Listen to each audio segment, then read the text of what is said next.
I'm not able to hear you. Just a second. Hey, sorry, I was muted. Could you repeat your question? Oh, I don't know. Did someone ask a question about what does raise do? Wait, could I answer it? Like, if it's fine with you, could I answer the question? Yeah, go ahead. So basically, the raise statement is the use we covered today is if we want to raise our own error. So basically, like, if you wanna just give the user an error, or if the user does something wrong, just like print an error.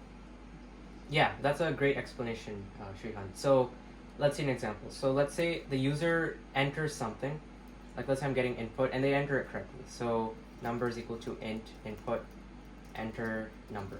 But let's say that we don't want the number to be negative, and we don't want the program to run at all if the number is negative, if the number is negative. So we can say if number is less than 0, meaning it's negative, then we're going to raise exception, and we'll just give an error message. We'll just say no negative numbers allowed. And after that, if we didn't raise an exception, then we would say print number given was, and then number. Or we could do whatever else we wanted to do with number.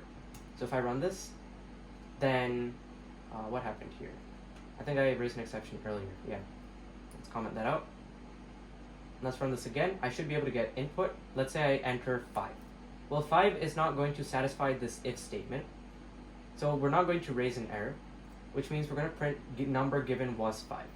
But if I run this again and I enter -6, well, now that's going to be successful in this if statement, which means we're going to raise a function, or sorry, we're going to raise an exception function that says no negative numbers allowed, and that'll effectively stop the program altogether. Exception, no negative numbers allowed. I have a question. Go ahead. Wait, so the code started from like the numbers equal to input enter number.